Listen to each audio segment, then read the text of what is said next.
Bienvenidos. Oh, no, sorry. Welcome back to the WatchTower Film Podcast, the film review podcast on the Towercast Network. Yes, sir. We are live. Thank you, guys. We are live at Aaron and George's Film Cafe. Yes, we are. We're back, man. I know. It's been a little while, It's with been- good reason, and they're not in the room at the very I moment. know. I might have to wait till they come into the room. No, we can say it, and then we'll... But welcome back. Welcome back. We are back at Aaron and George's Film Cafe to talk about, in my opinion, one of the greatest comedies of all time. This was indeed my pick. We are going to be talking about Mel Brooks' Blazing Saddles, a classic. Before we get into ratings, I might have to introduce my fellow co-host, Mr. Michael Lalo. Woo! I love you. Oh, you're too kind. I'm Too giving kind, you too kind. cinematography perspective Absolutely. on film and in comedy. Mr. John Eric Oster. I'm usually the guy that's negative. I go against anything they say, Including this film, huh? including this Wow. Oh, dear Barbie, Aren't here you we go. just a ray of sunshine in the morning? Which is what we need on the comedy podcast. Mr. Austin Young in the back, making sure we're sounding good there. Woo! one. I love him more, actually. I love how Austin got the most claps. He deserves the most claps. Absolutely. Yeah. I'm your humble film servant, Carlos Alatorre, giving you a writing, directing perspective. Okay. And last but certainly not least, we have a very lovely audience in the house tonight. Let's give them a hand. Thank you, guys. I love So- you, Jesse. Sticking around. Sticking around for the WatchTower Film Podcast. We have a blast when we do it live. Yeah. And this kind of live element with a crowd is just always the best thing in the world. It's good to be in studio, but it's great to be at the Film Cafe doing it, right? So, Beautifully said. before we get into our ratings, we do it a little different at the Film Cafe. We want to, if you see Mr. Austin Young over here, wave, say hi. Right next to him is a chair. Point at the chair, Austin. And there's a microphone right there. And we encourage anybody and everybody who wants to come and give a brief kind of overview on their opinion for this film. Whether And it's if you your guess the price of the chair, you get to take it home. Absolutely, right, Doug? Now that Doug's back, though, before we bring somebody up, we want to wish Doug and Rebecca a big congratulations on their Yes. wedding. So they're the best, and they let us host this podcast out of here, and we just The have a best. blast. They curate cinema in this cafe. We stand for everything that this film cafe stands for. Wasn't it the nicest message when it was like, I'm sorry, guys, we can't do the podcast this week because I'm getting married? Getting It's married. like, oh. That's They beautiful. not only did they get married and have a kind of a honeymoon right away, but they took a very well-deserved break. Very well-deserved. Because they kill it here. I mean, Yeah. this is the best place. So so just a big congratulations to them, and they're awesome. We're back. We're back at the Film Cafe thanks to Exciting. them. So very exciting. Man, it's one of those things that I'm looking forward to like every month, right? So Yeah. I know we all feel the same way. So without further ado, can we bring somebody up? Anybody have their pick? I already know my man over there is going to come up. He may want to come up first or last, but we want to open it up for anybody who just wants to give a brief comment right next to Austin Even there. if you just want to give us a 1 to 10, tell us what you thought of the film. Yeah. Oh, awesome, man. up to Thank you. bat. Come on up. We have Thank a you, sir. newcomer for the comment portion anyways. How Thank you you, doing, sir? What's the good word? Call me sir. Oh, man. All right. Give us your name so that I don't have to call you sir. What's that? Give us your name so I don't have to call you sir. Sir. Sir's your name. Perfect. Give us your take on Blazing Saddles. Is this your first time? Had you seen it before? Are you a fan of the film? You know, a lot of people, like this movie, blah, blah, blah, but there's like no sense of satire or social commentary. This is like a Merchant Ivory romance production. I mean, these guys were like living in the 50s. Don't they know that there was like, racial struggle right. and stuff like that going on? These guys, I mean, this is like such a nice, this is like watching Alf. What can I say? I mean, they could have said so many things about, race and sex and all that, but they just kind of like papered it over. Okay. Yeah, for the sake of the comedy, right? For the Right, sake for of the it sake of making it, it. right. Look, if you guys don't know I'm joking, then No. okay. Of course. I mean, yeah. That's all I gotta say. It's a great movie. Oh, wait, Awesome. wait. Can you at least give us a 1 to 10? But in which direction is good? 10.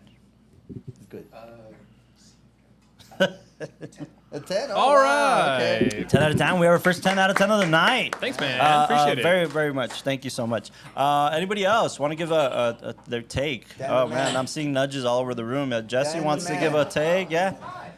Dan the man. Yeah, you want to come up to Give us Give your us take a on 1 to the- 10. on this cult classic? Cult classic. yeah, How about okay. that, buddy? Oh man, you know, the last time I saw that movie was years ago. It was my first time seeing this one when it aired on AMC, celebrating its 40 years. Yeah, It yeah. was back in it was back in 2014. I was in Florida visiting my sister, and my nephew was still a kid, and Okay. it was so cute. It was so cute. But when I saw on a commercial of AMC, when they say celebrating 40 years of the Mel Brooks classic, and then Blazing Saddles, and Yeah. and it was 2 years before Gene Wilder passed away. Oh, which hurts the man. soul. But you know, I recognized Gene Wilder besides Willy Wonka and the Chocolate Factory, Right, of but there course. was Yeah, more yeah. films, including Young several more Frankenstein. films. Yeah, Young Frankenstein, but there was more. There was more films. See No Evil, Hear No Evil. Of Then course, I like Silver Streak. It was, Sure, it yeah, was a absolutely, classic. No, he was a I like legend by this all part, intents and but purposes. He did. It was an outstanding actor as Jim the Waco Kid, and Yeah, absolutely. Cleavon Little. Oh, I think, Cleavon was Yeah, yeah. fantastic. yeah, Absolutely. I think he had made an appearance on Mission Impossible, the original series. Okay. Yes, and Yeah, he and- was. I mean, yeah, after and it was coming so out in nice, films, he was Mel killing. Brooks did an outstanding job, Absolutely. and I was silly stunned when they were on the conclusion. They were all joining a fight, but we did not expect it was going to transition to some sort of a present time. But No, that yeah. was oh my god. So no, it is absolutely. Give us your rating. It was like I'd say like a mix of positive reviews, but I give it a thumbs up. So Thumbs up, It was thumbs so up. nice. So, Okay, outstanding classic. Awesome. you. Besides Mel Brooks, yeah. I like several of Mel Brooks, Robin Hood's Men in Tights, but one of my favorites Mm-hmm. is Spaceballs. Of course, classic. Austin's, Yeah. Austin's favorite Mel Brooks, I think.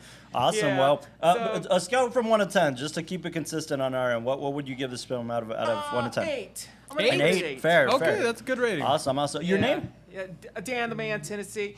Daniel Tennessee Jr., well, also known Dan as the Dan Man. the Man, host of Dan the Man's Weekly on YouTube. Awesome. But as Nice. of right now, I'm currently editing the August 3rd because my computer went on maintenance for the next 3 weeks because now I'm heavily behind schedule. And the next Friday's marking my 9-year anniversary, which Well, means congratulations. It's gonna be a few. Thank you. It's gonna be a few days. It's gonna be a few days. So give me a few days after my anniversary till I get it finished and uploaded because I gotta finish up my August 3rd, and plus I gotta finish up and I gotta finish up the birthday tribute. So, but That's anyway, man, I gotta say, Blazing Saddles is one of the most outstanding classics Yeah, of all time. absolutely. Thank you. Well, It was Dan, so thank you nice. so much for Thank that, you for that having me take. here. Appreciate Thank it. you. Give it up for Dan. Thank you. Anybody else? Anybody else have a take on Blazing Saddles? Yeah, Fernando, come on up, man. I course. see you, man. I've seen you. Oh yeah. I don't have a lot to say about Oh, of know. course not. Of course not. Never. it. I appreciate you guys being here. You know, his nickname is the man of 2 words. What are they? Hello. Hello. Yeah. There's yeah, one. The Fernando cam right there. There you go. Hi. Say hi.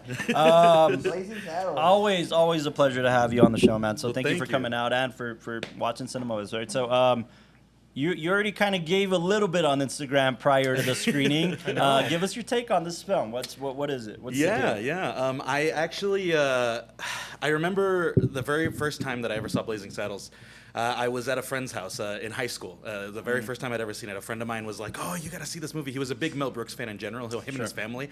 So they were always talking about the Mel Brooks comedies and all the stuff that he was trying to say about cinema. And in high school, I was watching a lot of movies, but I wasn't as deep into the cinema world. I think my dad was just a big film buff, so I would watch a lot of movies with him.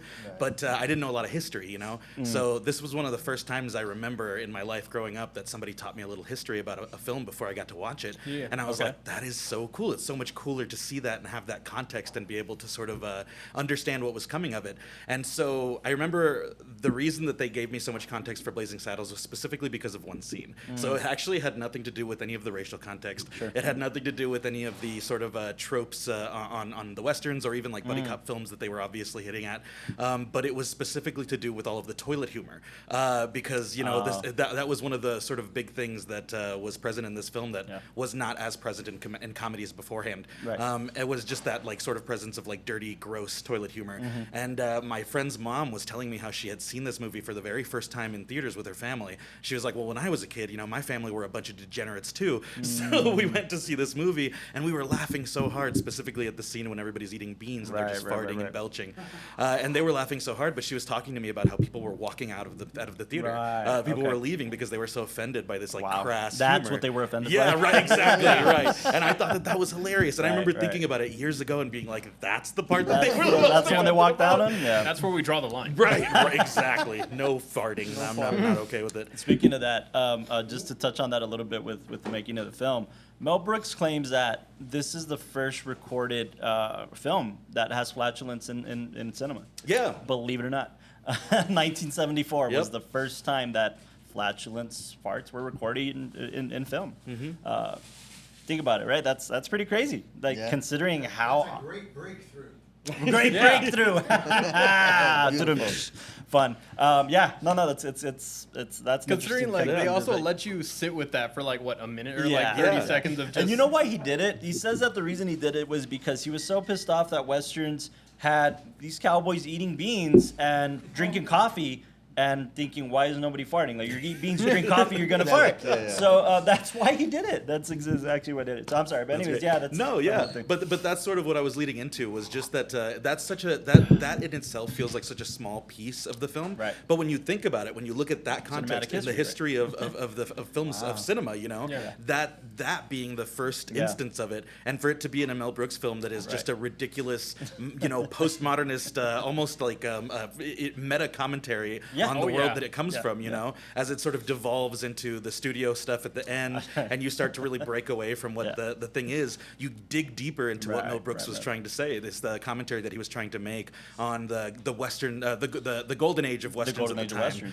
and how the lack of racial representation existed there, or when it was present, it was typically, very stereotypical, or which I think he hints at really well during the scene where the natives are taking the where he plays wagon the train. Indian chief. Yes, where he plays the Indian chief, but instead of being, instead of going full on with the brown face that they're presenting, he starts speaking Yiddish. The character is speaking Yiddish. He's full on Jewish, and it's so ridiculous. It's such a even that ridiculous alone, moment. right? It's a commentary on casting a white Jewish actor for a Native American role. Which was something that happened constantly in those films. And not even in Westerns, but in films that took place in other parts of the world. Yeah, there was always white actors who were just, painted to look like they were a little bit more tan than they already were.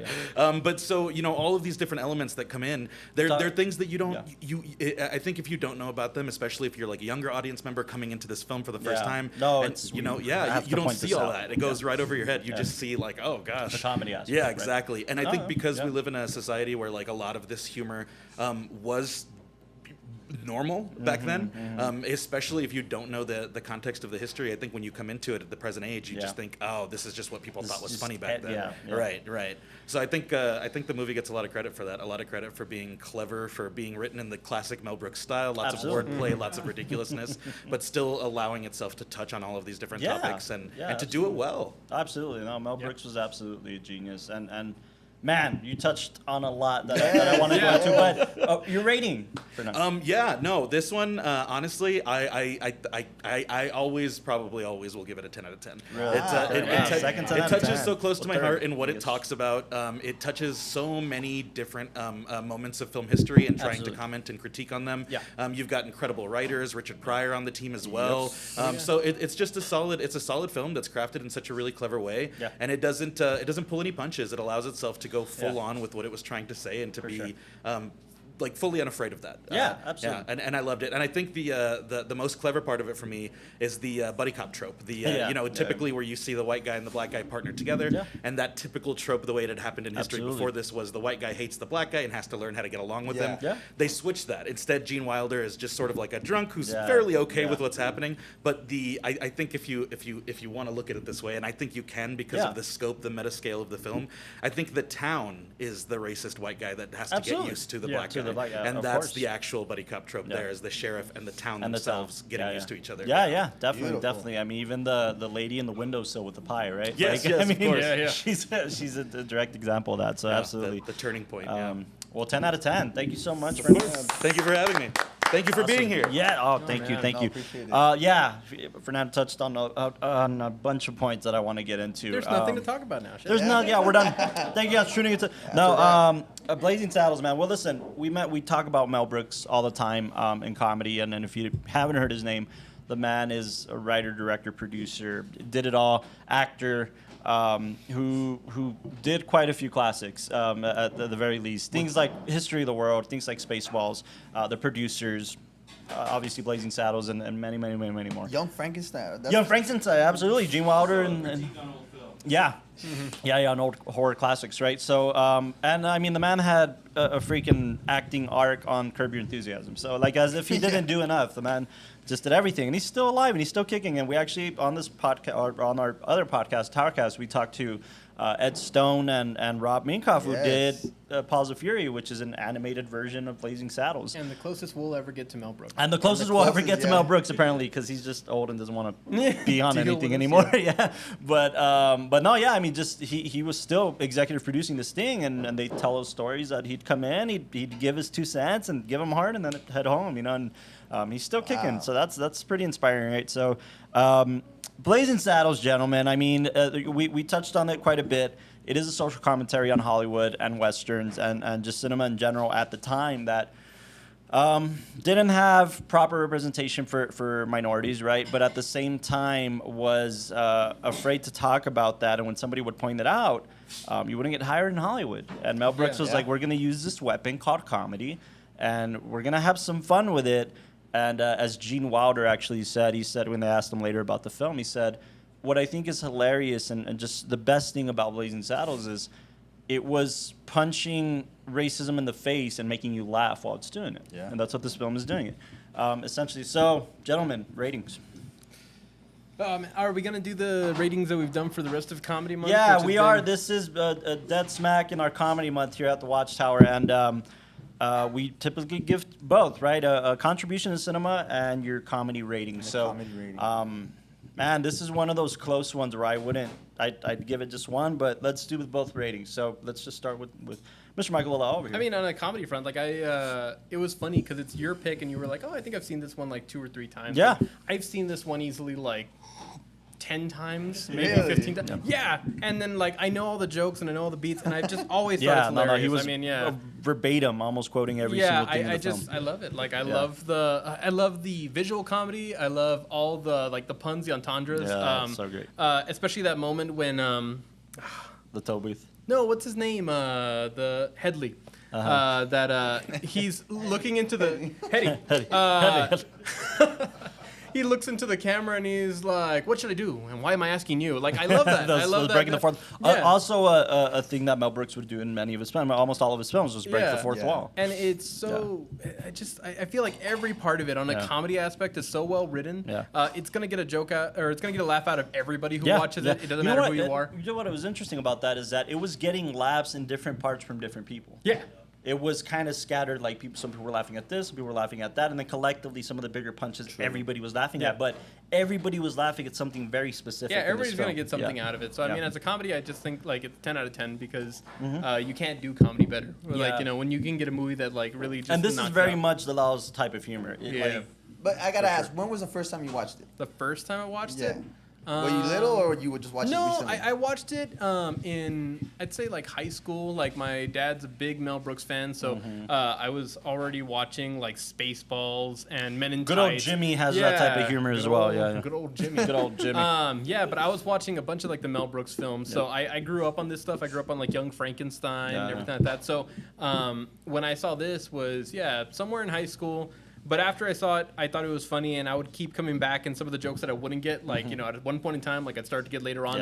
I just thought, it's great. It always has something that gets me each time. So 10 out of 10, 10 out of 10 for comedy. On comedy. And then as far as a contribution to cinema, just because it tackles, like you said, commentary in such a intelligent way and mask it with comedy, it's using all of the elements of filmmaking to empower the jokes, but also keep you captivated, keep you entertained. Yeah. I mean, I'd give it like a 9.5.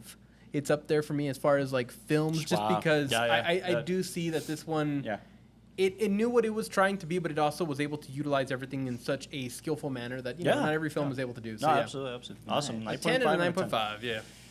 Mr. Young, we're gonna work our way around the room and then we'll come back this way. Why doesn't Gossler go first? Because we're gonna go back this way. So this is That my doesn't pick, make and I get to sense. choose I who like goes it. next. Look at his shirt. Would you want him to go first? Yeah, you're right. It's just Go on. Your rating, sir. for comedy, I'd give it a solid 9. Solid 9. Okay. Yeah, it's fun. Okay. I'm with you. Man of many words. I'm with And you. And contribution to cinema, probably like an 8.5. Okay. That's fair. Okay. Any other words on that? Just Spaceballs is better, but, Wow. all right. and stop Mr. moving your coffee cup around the Mr. table. Braille buddy, himself. Mr. Braille himself. Yeah. Okay. Fair enough. Me, as a Mr. comedy, this is the first time I watched it. Ever. Last time? No. I definitely got to watch it again because I I kind of missed a couple of things. I definitely felt like you were a little underwhelmed after we kind of. Yeah, it's because it was the first time I watched it. So you guys have seen it a couple of times. So you've gone back and seen the stuff that I missed. All the times. Every time. So me, I'm a big Mel Brooks fan, but I love Young Frankenstein. Okay. That's your bread and butter. Man, I think I might put this one in front of Young Frankenstein. Really? Yeah, and Wow. even Spaceballs for sure. Yeah. You see, pal? Oh, all right. So for comedy, I'll probably give it a 9, but a contribution to cinema, wasn't it like 9.5? Like, isn't this one like This is a big regarded deal. as Yeah, it's a big deal in general. Films to watch before you die. yeah? So 9 as a comedy, and then for 9.5 for Wow, man, you guys are on the same. Yeah. Well, no, 10. Okay, fair enough. I mean, And I think yeah. I'm being a little biased because I'm a big Gene Wilder fan. Like, Yeah.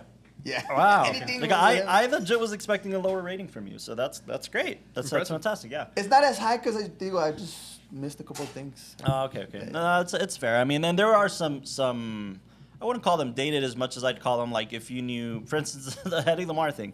Hedy Lamarr was this famous actress in the 50s and 40s and 50s, and she actually sued Mel Brooks because of this. If Really? you didn't know, and there was a joke in the film about being sued over this thing, and she's still sued. She sued, obviously it's the likeness in her name and stuff, and they settled out of court.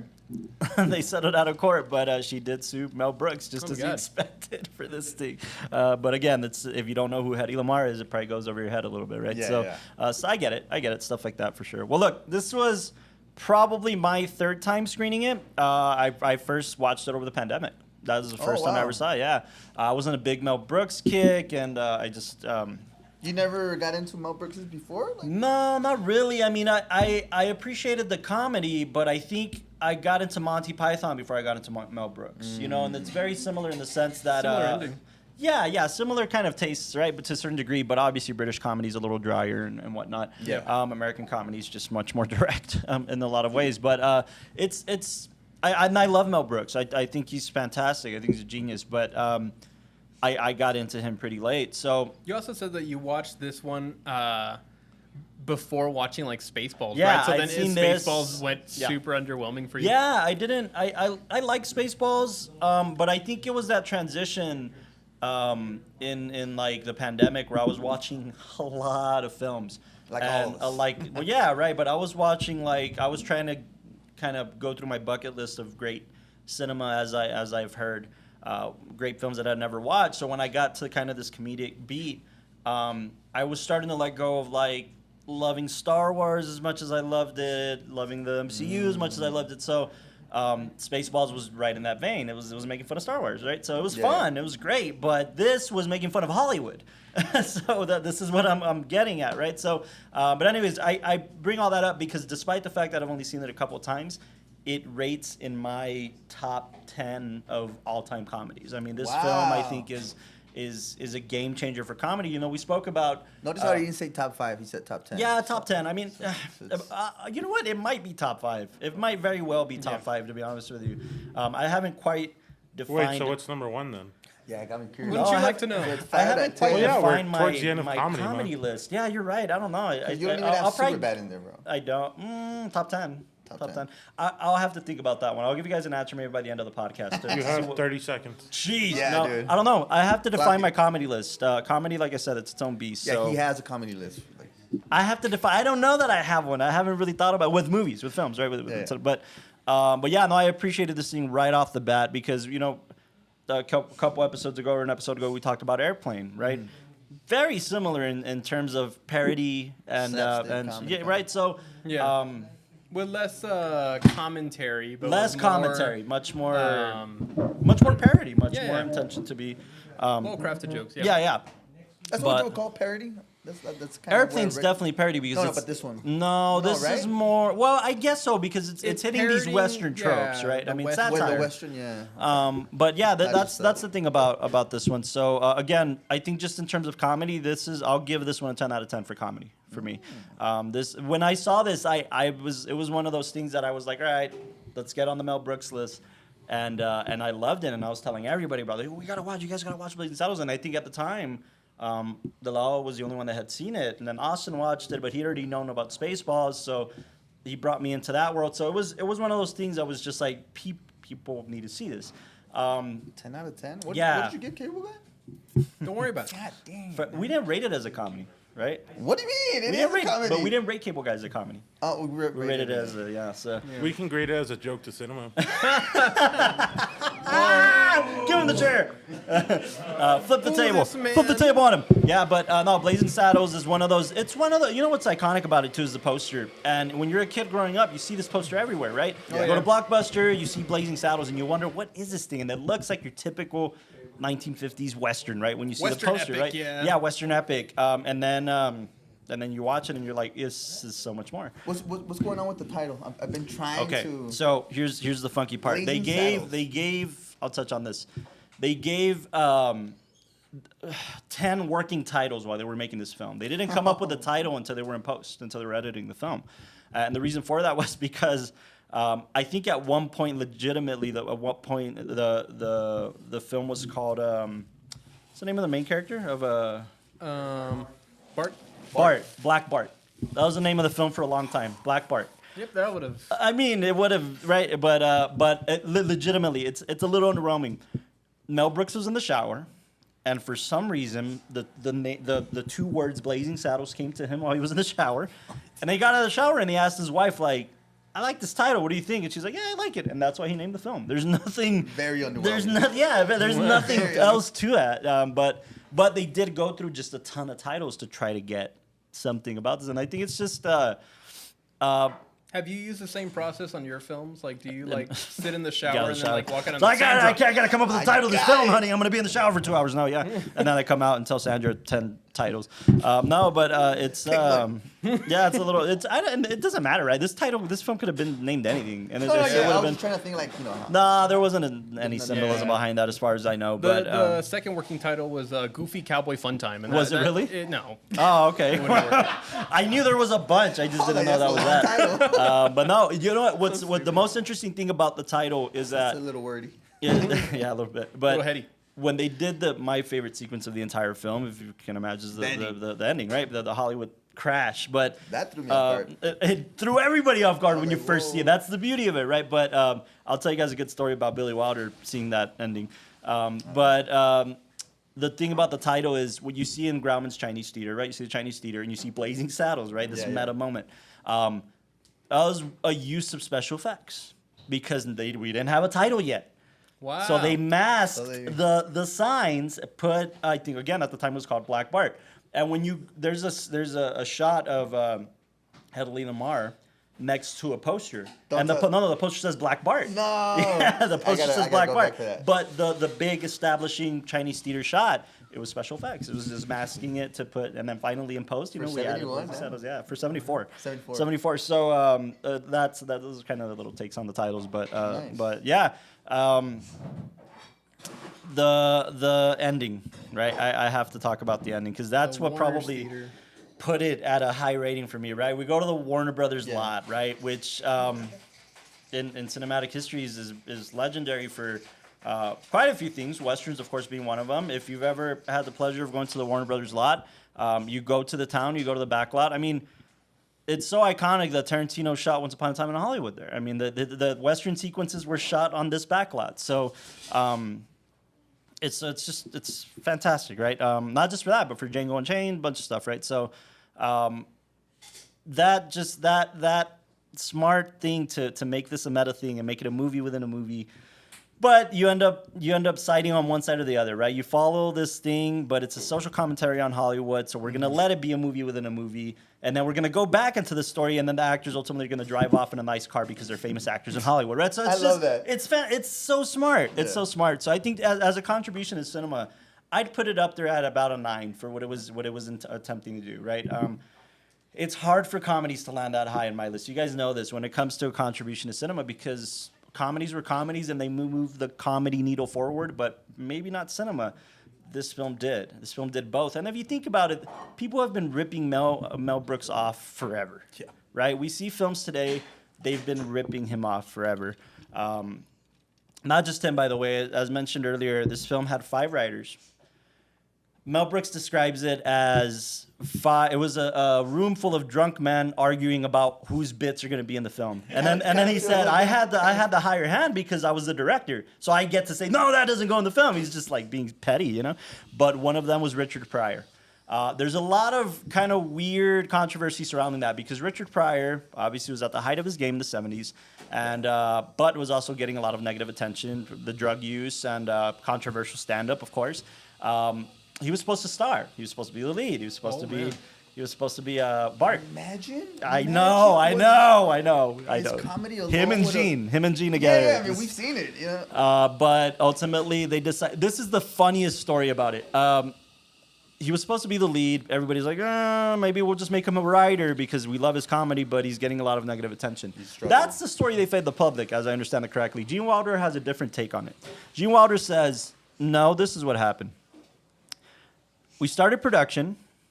He wasn't on set. Mel Brooks called him and he said, yeah, I'm in Colorado and I have no idea why. Because he was that heavy of a drug user the first day of shooting. Dennis Robbins. I mean, yeah, right. So they replaced him, quote unquote. But to be fair, the actor, I'm sorry, let me get his name. Clayvon Little. He had been in the conversation for a long time, regardless. And what's funny too is that Gene Wilder was not. They had already shot a scene with a different actor. Gene Wilder was not originally cast in this.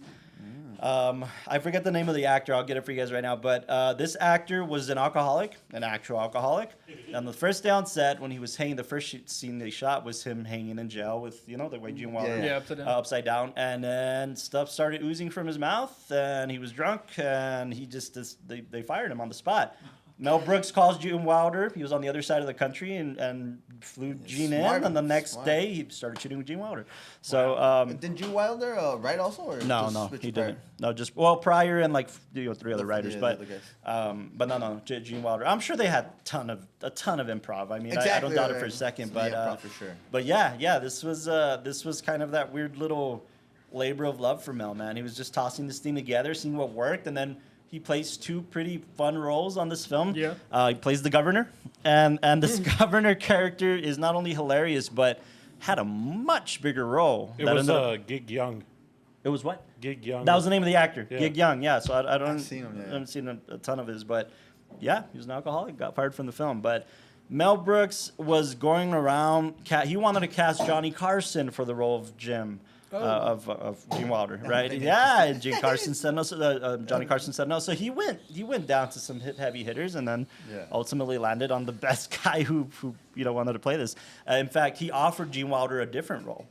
He offered him the role of Hedley Lamar, and Gene was like, "If I'm gonna be in this, I'm doing Jim. Yeah. Like, you gotta give me Jim." So just again, this was. It scares the hell out of me knowing that in the 70s, these guys were just tossing films around and like, all right, give us this. I don't know what the budget was, Austin, but give us so many $1 million and we're going to toss this film together and see how it comes about. It scares the hell out of me, but look how much of a masterpiece ended up turning out. It's insane. What was the box 2.6. office? 2.6 was the budget. Box office did about 119 mil. Jeez, yeah. This film, Oh my God. This film was such a box office hit that, for one, Warner Brothers was going to cancel this film. They saw the execs saw the film, said, let's take a loss. This shit's not going to make any money. Let's cancel it. And then Mel Brooks did something sneaky. He held a private screening for Warner Brother employees. Oh. And there was an uproar of laughter, and the execs were in the room, and they were like, all right, let's take a chance on it. Yeah. This film was such a big hit that Warner Brothers did not. This film was released in February, for one, okay, which is not a date you want to release a picture like this, right? This is a summer film. Summer, you're going to get the most box office because most people go to the movies, right? So this film held the record for the highest box office gross released in February until Black Panther in 2018. Oh, whoa. This film whoa. held the record for a February release that long. Not only was it such a box office hit in that regard, but this film was re-released. This film was released in 1974, right? February. Re-released in the summer of 75 because Warner Brothers didn't have a big picture to release in the summer. So they re-released this. just released And it it next worked, and they got more money out of it. It was that big of a hit, okay? Mind That's you, never happened. on the $2.6 million budget and 120 mil was massive in that time, in the 70s. So it was a smash, man. It was a smash. Set up careers for definitely for Clavon Little, because prior to this, he was mostly a theater actor.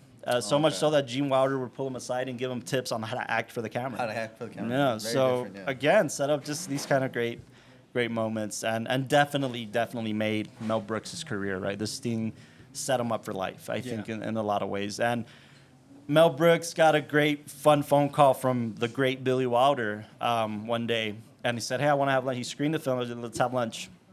And Billy Wilder sits him down. And he's like, "I just wanted to have dinner with the man who crashed a Hollywood musical scene, and they let this happen." He's like, "How did you? I wish I would have thought of that. To make a Western, Billy Wilder? and crash a Hollywood musical scene, and then just make it as big as it was for the ending, right? Like Billy Wilder laughed at this and loved it, right? So it's got to tell you something. Tell me about the ending. Like, what was the point? Like, just breaking the fourth wall, or For Hollywood, you mean? Because it was already a social commentary on Hollywood Westerns and Hollywood in general, because they weren't casting this way, right? There was never really, especially in Westerns, the black hero, right? And so it was a social commentary on that, on inclusivity for cast, but at the same time, just hitting all these little tropes that Westerns did, right? And then we get to the shot where we're pulling out of the fake town, and then we pan over to see the sound stages, to see the Warner Brothers lot, right? Yeah. When we the get, big reveal. for one, it's just absurdity.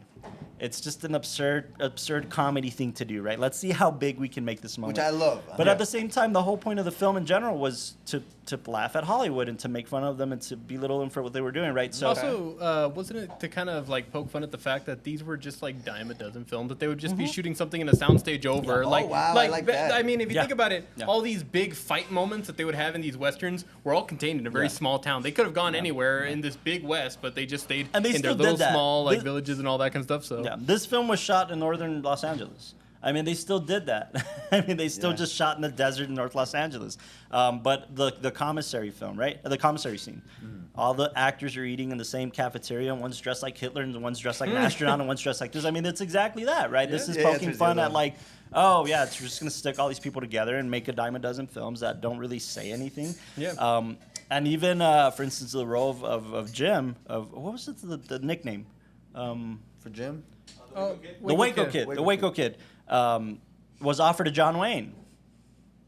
The John Wayne. Really? Just to poke fun at this thing, right? To Yeah, I poke can fun see- at these I can classic see. westerns. It kinda worked like and that. John Wayne literally said, "This is just too silly for me, man. But good luck with it. Like, I'm not gonna do it." But again, just to poke fun at what Hollywood was doing at the time. And by the way, the golden age of westerns was 20 years prior to the making of this film. It was just like, we're going to go so far back to prove a point, right? Yeah. We're not going to, because again, remember, I talk about 1969 heavily and how it changed cinema, right? So this was 74. Cinema was already changing, right? We were getting into more serious films. But it's also kind of like the Western was established enough Yeah. that we could poke fun at certain tropes and ideas, and everybody would kind of get it. Yeah, You know? yeah, that's Like, true. It's so universal of a film. Yeah, Like, yeah, yeah. even if you haven't seen too many Westerns, you can still look at this and be like, oh, I get what they're doing. The classic, like, you know, Yeah. the sheriff walks into town, Yeah. and everybody's excited, and, you know, stuff There's like a new that. sheriff in town. Literally, Yeah. that line alone, right, is so iconic in westerns, and this is what the film is. There's a new sheriff in town. Or like, and he's black. You know what I no, mean? they Like, it's also, really the Poke synopsis fun of at the this idea film. where like Headley was like, or his henchman guy, he was like, oh, we'll cut him off at the pass, and he's like, I hate that trope, and then like shoots Yeah, him. yeah. Because it was just like those overplayed, overused ideas. What I think is great about these tropes too is that Mel Brooks used them to his advantage, because the opening shot of the film, the locomotive, right? The opening shot of the film, frame for frame, is a continuation of Sergio Leone, great spaghetti western director, Once Upon a Time in the West. That's the last shot in Once Upon a Time in the West is the locomotive. Oh wow. So then the opening shot of this film is the locomotive, and we're just going to continue Once Upon a Time in the West into this, I right? love and that. going into laying the great. tracks and slaves and stuff like that, right? So not only that, but Mel Brooks shot this in my favorite aspect ratio, 2:3:5:1. Yeah. A very Western cinematic look, right? A very wide, widescreen, Technicolor CinemaScope thing, right? There's some frames you could definitely like pause this film at, and then it would just look like a standard Like a western. standard Western. It's got the aesthetic for it. He didn't pull those punches either, right? Where if we're gonna make a Western, we're gonna make a Western, right? Obviously, we were making fun a little bit of all the animal cruelty, if you will. I mean, I all know, of these yeah. horses. There was man. only- I was amazed at how they got the horse to. Yeah, I to know. do it Like around. there, Yeah, there when was he only punched like him, yeah. I think like one time I could see where they used a fake horse. Oh, You yeah, know, it's yeah, like it was just when he flipped him over. Yeah, like Mungo like Oh, goes up yeah. and he just pushes the horse and it's all Yeah. stiff and falls Yeah, back. but But for the most part, they're real just horses, real- that just get chucked around. Like yeah. God. Like especially at the beginning when they're like pillaging the township for Yeah. the first time, and you see an actor and a horse just dive into a puddle, and then they get up, and I'm like, oh my God, that Yeah, looks, that yeah. I looks mean, painful. they Jesus went Christ. through the Because of this film, did they like have to like set standards? I'm not sure. I don't think They only so. set standards after The Godfather. Oh, you're right. Yeah, Because of the Because of that scene where they have like a hor- decapitated the horse horse- head the horse- in bed Oh, because yeah, they yeah. actually like just killed the horse and it was like, hey, maybe we shouldn't do that for Yeah. films. Like let's pull I that never back knew a bit. this. You didn't That know was that? a real horse? Yeah. That was a real horse, yeah. And then after that, yeah, then animal rights activists were like, no, you can't maybe just we like should- we should. slaughter animals for But film. with this one, Blazing Saddles was cool. Yeah. Well, I Falling mean, down. Yeah, was flip a before that, horse. right? Let's see what happens. Yeah. But yeah, essentially. But again, a little bit of a commentary on that. That's what Westerns did back in the day, right? They didn't give a shit, right? Mainly, like, we're just gonna Yeah. probably slaughter animals on camera for the take. And No, I'm pretty sure I've seen a few where like, you know, they're hunting like rabbits or something like that. And Right. yeah, they would we probably get the just shot, like, yeah, right? let's get a shot. Yeah, but They're out rabbits. there hunting. Jeez, man. Jeez, dude. So Calm we're talking down. about racist commentary. I mean, Rabbits, you'll that's defend a survival. horse, but not a rabbit, right? All right, I see. No, but yeah, no, it has everything. It has everything. This film really does. It I mean, does. in the sense of political, race, social commentary, but still making you laugh in every other frame, right? I So- mean, it's pretty intense. I got a question because when we talk about comedies, and the reason I was rating it so high is that I think that as a comedy, it does have this longevity. Do you feel like a lot of maybe the tropes and the things that they were poking fun at, because of the lack of prevalence, like we're gonna see that this film doesn't have its longevity? Like we're gonna see that people look at it and don't see it poking fun at old Hollywood, but see like, hey, they can't be using those jokes. Like, do you see? I'm very perplexed in the era of cinema that we're currently in because Yes. I'm Yes. very it's stepping your toe and seeing how the water is in a lot of sense, right? Because comics are most comics, not all comics, or some comics who genuinely don't give a shit and they're gonna keep doing what they're doing, right? Yeah, but Some are Chappelle's. scared just because of the agency. Some and are stuff. scared to get dropped or to not be casted and to get, let's use a dirty word, to get canceled, right? So Yeah. most of the filmmakers, Mel Brooks included, say we couldn't make this picture today. Yeah. Within 5 minutes in, it would be like, Yeah, no. I mean, everybody. There's something I think, and I had talked about this a long time ago with a friend, but I think one of the closest things to this that has come in like the more modern age, and it's still a little bit older. Yeah. Which one? I think the most like the closest satirical comedy that I can think of when I consider like modern day comedies is Tropic Thunder. Absolutely. Yeah. Absolutely. It's a satire on not just the comedy on Hollywood. but on Hollywood. Good Yeah, call. that's definitely a great comparison. Which is another one you can't make nowadays. But yeah, Yeah. that's another one that even then, was it 15 years ago maybe that they made this film? That Ben Stiller, that these guys are like, we couldn't make this shit today. I'm Oh, the yeah. dude playing the dude disguised as another dude. Yeah. What he I was think up it- for best supporting that year, right? He really was, man. Robert crazy. Downey Jr., but the great Robert Downey Jr. But what I want to talk about in that regard is that I don't want to say we've regressed, because a lot of the intentions to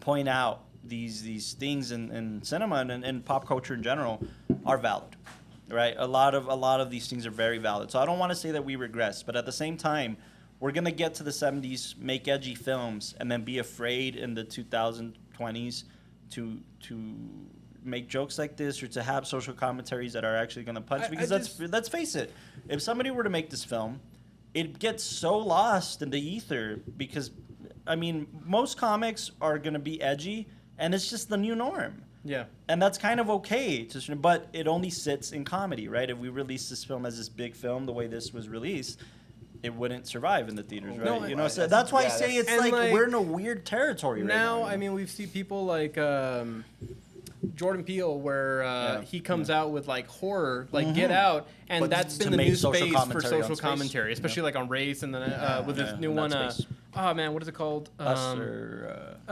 Nope. Where Nope. it's commenting on like Sci-fi, representation and film and all that kind of stuff. Sci-fi. Like, I feel like that's become the new space, and then people feel more comfortable with that being where conversations can be had. With But- what's being defined a little bit as elevated horror.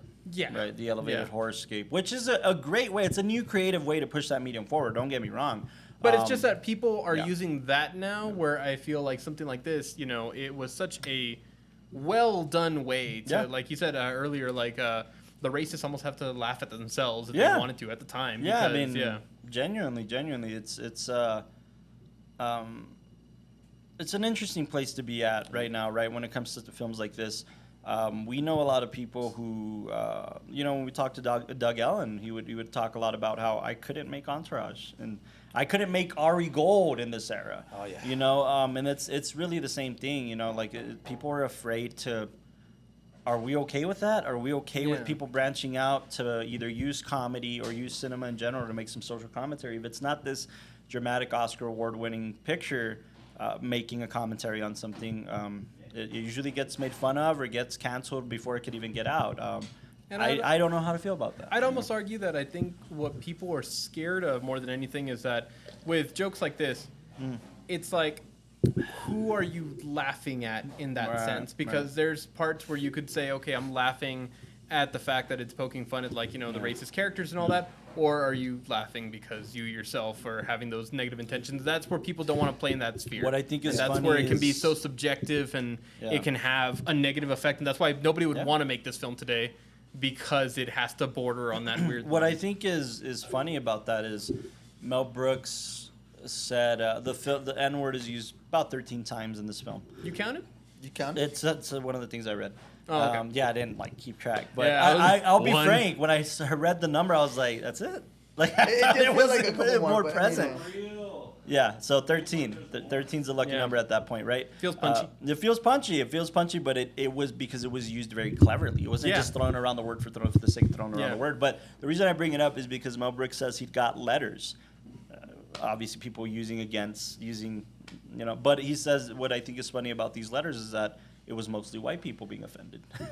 Wow. It wasn't black people like, you're using the word. No, it was white people being offended. Didn't that happen with the Django when Leo couldn't say the N Yeah. word and Samuel L. Jackson was like, just say it, This man. is Like, a it's- similar you're- thing you're happened in this portraying- film. No, you Yeah. can Similar see thing. for like Django that Django. Django, No, I the know, I Django. know. Sorry. It's Both always of like, you. as I said it right now, I was like, No, the Django. okay, Django. fine. I know a lot of haters right now. Django Unchained. I think you just repeated what I said. Yeah, too. he did. He does on like Well, both of you. because Django. you said it, D then is I felt silent. They safe to say that say- in the film. Okay, fine. Anyways. Yeah. Unchained. What about? Have a nice day. No, for like Django, I saw an interview with Samuel L. Jackson where somebody was asking him like, was it hard being a part of a film that uses I saw that that. word? Yeah, and then he's like, what word? What word? You Like, said. yeah, go ahead, say it, say it, and it's just because I think he was like so tired. It was No, again, yeah. other people getting offended for somebody, like Yeah. they're almost like offended by Exactly. proxy. You know what I think is great about that moment is that in this happened to Wilder. Well, not Wilder. He wasn't really saying the word, but it was to People Alba. didn't want to. They were like, oh. So a couple things happened on the set. Clavon pulled these guys aside and was like, it's all in good fun. And It'd be then different he- if these were your words, but they're not. This is all in good fun. Like we know the jokes. Yeah, we know the what we're jokes. trying to Let's say. play the jokes. The other side of that coin was like there was an actor, and I forget who it was, that was so uncomfortable with using this word that he said, how about this? How about every me? time you say it, I'll buy you a drink so that you feel like, you know, there's some incentive there. The actor ended up like playing a joke on Clavon and slipping in one full page of the script with just that as his dialogue, just so that he would buy him That's good. drinks, you know? That's But good. again, going into Django, it's the same thing, right? Like literally pulling Leo aside, Sam Jackson's exact words were like, motherfucker, this is just another Tuesday for Yeah. us, you know? So like to push that forward, like, dude, we're acting, we got to tell the story the way it needs to be told. Exactly. Let's do Yeah. it, right? what's necessary nowadays. Well, every story is different, and it'll tell, right? But it's a weird direction we're heading in, man. We talk about this in Comedy Month because in stand-up, it's getting edgier, and that's okay. That's It's making stand-up comedy this tour de force again. But it's not translating to But mo- it's to not movies. translating to movies. It's not Yeah. at It all. just really isn't. I don't know how to feel about that. I want Because I want guys like Louis C.K. to make films again. You know, because when he makes films, they're fucking amazing. And he has a fresh voice and he has a fresh take on things. I mean, not just in his series, but obviously in his stand-up. And he can't make a film like this. I mean, the last film he made, it got stripped from Amazon because of this, right? Because of his reputation. And is that a good thing? Is that a bad thing? I don't know. It just depends on who you ask in today's society. But Yeah. I can't help but feel like to a certain degree it's just oversaturating the market in films, and it's not allowing filmmakers to freely express themselves. Do you think it just kind Absolutely. of goes back to? It's funny. Gene Wilder says it when they're going into the theater, like, "Oh, I hope it has a happy ending." Like, I only want movies with a happy That's ending. great. I feel It's like a a lot of great times when we thing. see comedies, it's the same thing. Like, I think right now they're looking for scripts that are going to just give people a good feeling. They're safe, you know. They're contemporary. You know what's weird about that? Austin and I were talking about this the other day. We saw a trailer. I think it was right Oh. before Raging Bull. Yeah, it's for that new. That new millennial comedy? comedy, right? It's about all these girls, right? These Bottoms. it's called Bottoms. Yeah. Careful, It's- careful. It's You see not, the trailer, it's not doing anything for me, but then you turn around and see that Will Ferrell, Jamie Foxx dog movie, and you're like, I want to fucking see this over that. You know what I mean? But it's just because that one's, yeah. I mean, in its own way, it's trying to say comedy, or it's trying to make commentary of the tropes of, I guess, high school females, which we don't understand because we're a bunch of dudes around a table. That's but a good point. It is a really good point. But I also liked Booksmart. You know what I mean? yeah, I mean, it's There's a trying way to be, do it, man. It's There's a way trying to do it. Show a new contemporary voice. It's something we don't understand, and maybe the comedy will maybe. do that. Maybe it'll come out, and then we'll be talking about it like, hey, Maybe. I feel woke, and then you know. But it'll even be a not nice so big long thing. ago, man, we were is so that? obsessed over Yeah. this indie comedy over the Camille movie, the Yeah, The Big Sick. Big Sick. Oh, I mean, yeah. not too long ago we were obsessing over that thing. It was pushing the thing forward. It It was was. comedic. It was dramedy, but that wasn't that long ago, right? I mean, we're talking Yeah. 5-6 years. What happened to that? We were heading in a pretty good direction in that regard. I would like to see more of that. Mel Brooks, guys like Mel Brooks didn't knock this door down just so that we can board it back up again. It just Exactly. doesn't make sense to me, Yeah. right? For cinema, yeah. What was up with Gene Wilder towards the end with the popcorn? That was just a great continuation of the meta moment, right? He's Right? eating Yeah. popcorn in the movie, seeing himself. Yeah. I love that. And you know who did that? Didn't Austin Powers do it for one of the films? I think so. Yeah, like he's seeing himself on the screen, and Oh, then yeah, he's just yeah. like in this thing. So it's a cool little See, play on homage, things, right? homage. Yeah. Yeah, that's all it was. It was just a cheeky little. I'm gonna continue eating the popcorn I while thought I'm that was pretty I'm on neat. set, type of thing. Yeah. Let's fit when he says it. Let's catch the last moments of the flick, right? Like, it's just so great, man. It's so great. Everything it makes fun of is warranted, and I don't know that somebody has done something like this. Like, you know, Tropic Thunder was a great comparison, but even that was 10, 15 years ago. We haven't seen it in Million a Ways while. to Die in the West. I wouldn't take it that far. I mean, it was trying to do the same thing, but it really wasn't doing it, right? I mean, Well, a lot of fun. Charlie Yeah. Theron. I mean, they get high in the desert on edibles. Yeah. Okay, cool. I mean, it's fun, but it didn't do yeah. this. Yeah, that's true. It didn't do It doesn't this. have much. McFarlane's films, I Yeah. feel like, you know, they're fun. I don't know. I mean, Yeah, Ted I was guess- substantially better than Once Upon a Time. It's Well, just- A Million Ways to Die. in I the think West, if I'm you sorry. Wait, you compare- haven't seen Ted, have you? He has, No. you haven't seen Ted. Yeah, I'm yeah, that see. jerk. See, that's a better film than Million Ways. Oh, yeah. Ooh, But I Million don't Ways know. was this No, like yeah. live action version of, I don't know if you guys ever saw the Seth MacFarlane's Cavalcade cartoon comedy, but it was Oh, yeah. it was the only thing animated they did kind of outside of Family Guy, after Family Guy. And it was this collection of animated jokes that were too dirty for Adult Swim or for Fox or for anybody, right? So after that he went in to do this collection of Western jokes and okay. that's what that film was for me, was just like I'm just trying to think of like being cheeky. comedies that in some way had their own commentary, but I mean, I'll toss this in there. Go I don't ahead. think it was its intention, but when I saw this film, mostly because one of the actors is in it, I thought a lot about Back to the Future 3. The I did Western too. one, right? Yeah. It's my favorite of the trilogy. Nah, By the my way, se- did you notice one of the characters in here is called Taggart? Oh, okay. Yeah, that's what I caught. No, the guy what that though? one of the goons was the guy that sells him the Smith and Wesson in Back to the Future. Oh, yeah. That's him. I was like, yeah, that's him. Here, So take this and tell him when you kill him that. you kill a Biff or what's Yeah. his name's not Biff, Mad Dog Tannen. Mad Dog Tannen. But again, it's making fun of the Western tropes a little bit, having some fun with it, right? So I think about that a little bit, stuff like Okay. that. But again, it just hasn't really been done, and it doesn't have to be Westerns. We could go off on the deep end. I mean, there's a couple of films that have been making fun of musicals recently. A24 is about to release the anti-musical. You guys haven't seen that trailer? Which one is it? is it supposed to be an anti-music? Yeah, I would say. Wait, so. Talk to Me is supposed to be an anti No, not Talk to Me. That's what I was thinking. That's the No. one. It's a musical. I forget the name of the film, but they just released a trailer where it's basically the anti-musical. It's making fun of musicals. I want to So, see that. Somebody did that recently too. That Rebel Wilson movie, making fun of rom-coms. I don't know the name of the film, but a little bit. They're trying, but at nothing quite. That punches as hard. I feel like when you're looking at something that has this kind of a contribution, is this funny, can hold a punch to a lot of things that we see today when it comes to comedies. Like, I just feel like nothing really compares. That's why I Yeah. gave it such a high rating. I'm I'll with keep, you. I'll keep it where it's at. This is why I'm so glad that comics have pushed the medium forward in terms of comedy, right? We're watching podcasts that are being super edgy. We're watching Oh, yeah. stand-ups that are being super edgy and just pushing the comedy needle forward.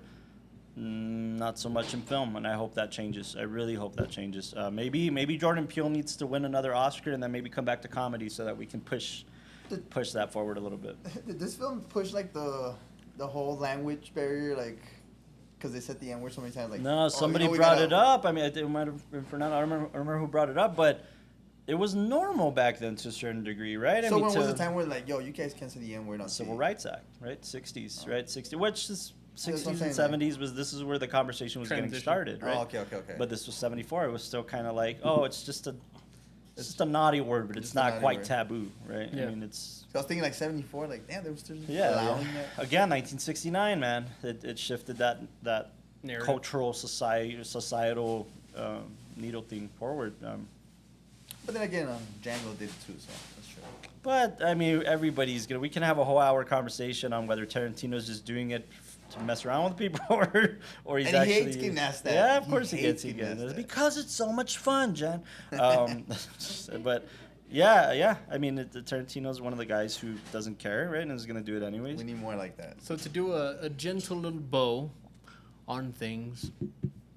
Why are you looking at me like that? Because you said it all. Yeah. You didn't have to be Offensively- weird about it. We could have just I'm tied sorry. the bow. pal. I'm sorry. I'm Okay, sorry. Go on. to tie the Why, bow. why does it have to be a bow?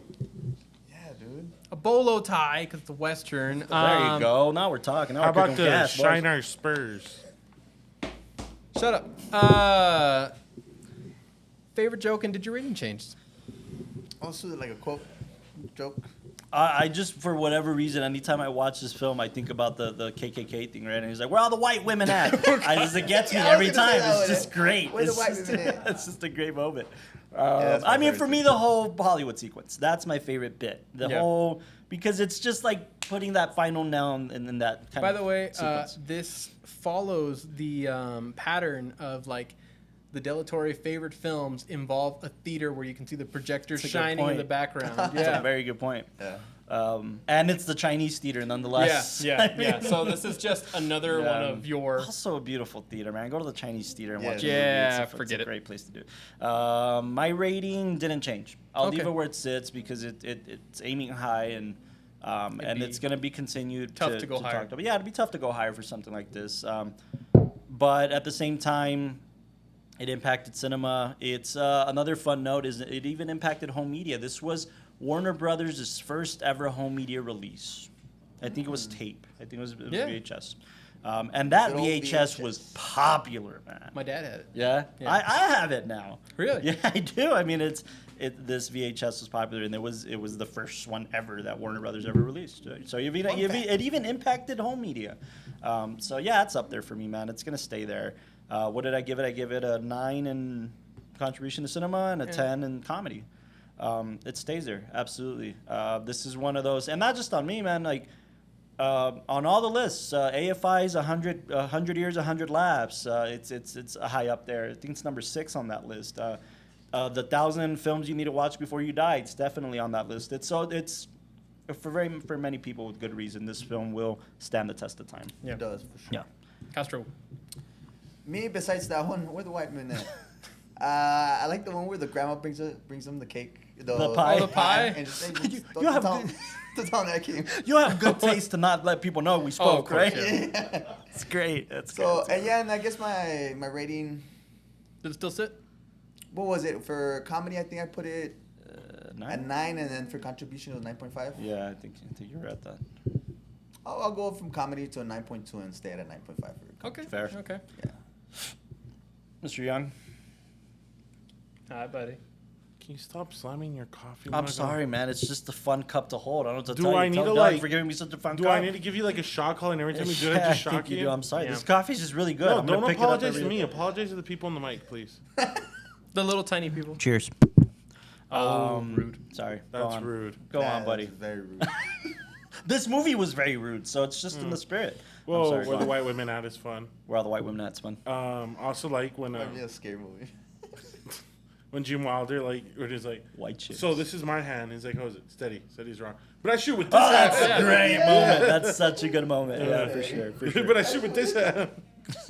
I love that. But Oh man, I love all the jokes that are in that first pillaging scene, and for some reason the one that gets me every time is where they like rope that guy and then just very casually, well, that's the end of this suit. Like I don't know, I think that's hilarious. It's pretty, yeah. That one's so good for me. Or like when they're beating up the old lady, like, have you ever seen such cruelty? And then they just go back at it. Like I love all those. Oh my god. You pointed out one that still sticks with me too. That you were like, "This is my favorite stupid joke of the whole movie." It's the tow booth one. So we're just Oh, that was it's gonna slow him down a touch. Yeah, oh it's my like give me a God. shitload of dimes. it's Somebody good, go back man. and It's- or like Oh my the law at God. the beginning was like, Austin's gonna love this. Like, what in the worldwide of sports is Oh, going yeah, on? what in the wide You know world what, of what sports? just occurred to me? If this film didn't exist, we probably wouldn't have that scene in Django of the holes in the sheets. Oh yeah, Right? I It's see such a shit Mel out of Brooks it. moment. Yeah. It's such a Mel Brooks I moment. can't see shit. I out can't of see shit out of this thing, and then we all can agree We that appreciate it was a what good you're- idea. Yeah. It's such a Mel Brooks moment, man. It's Yeah, very man. interesting. How about you? Oh, no, just other than the rating stays the same. I mean, as a comedy, it's gonna always be a 10 for me, and then contribution to cinema, like I feel like it To just Schminema? To Schminema. The Schminema? Hey, you want to be in the I know. movies, eh? A little Yiddish in there for you. No, but for Schminema, it really does maintain that 9.5 Yeah. because I just feel like it had so much commentary. People Yeah. are always going to steal jokes from this. People are always Yeah. going to keep watching it. So yeah, Absolutely. Wow. Awesome. great pick, great pick. Great pick. We have one more film in comedy month coming up. Yeah. So Oh, we do. one or two. on Thursday we have funny people. On coming. Thursday, we have our final Final comedy. comedy month pick for this period. We've been talking about how just one time isn't enough. We might do another comedy month, maybe later in the year, or beginning of next year or something. We could do another comedy month, but stay tuned for the Funny People episode coming out on Thursday. And then next week on Monday is Towercast. Next, did we announce it already? Can I announce it here? Should I announce it here? I don't. Exclusive, I guess. Yeah, Film Cafe exclusive. Next week on the Towercast, we talked to Eller Coltrane, who was the lead in Boyhood and did a bunch of great films, and he's kind of become a pal, and he gave us some great insight on Linklater And his whole experience on Boyhood, which is crazy. yeah, it was fantastic. We're basically insight. best friends already. Obviously. Calm down. No, stay tuned. We're working on some stuff with him. Just that's all I Yeah. can say right now. But Do we stay want to tuned. announce next month's pick for the cafe?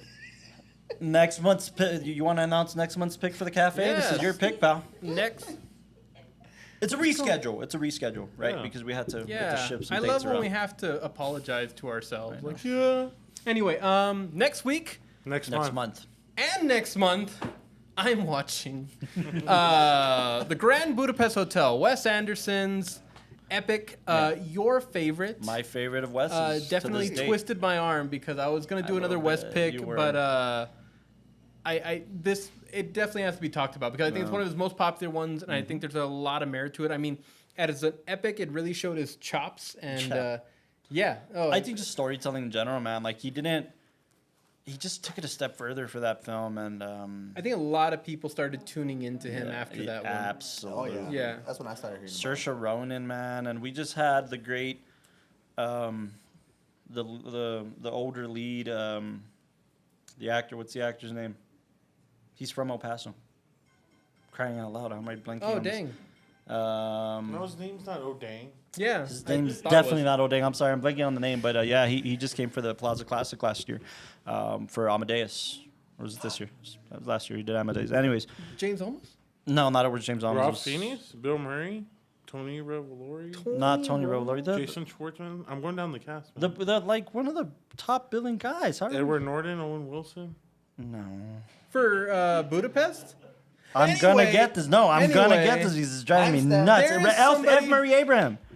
That's J.J. Oh, Abrams. no, Who? yeah. F. Murray Abraham. Oh, F. Murray Abraham, yeah. F. Murray Abraham. He's from El Paso. He was in Amadeus.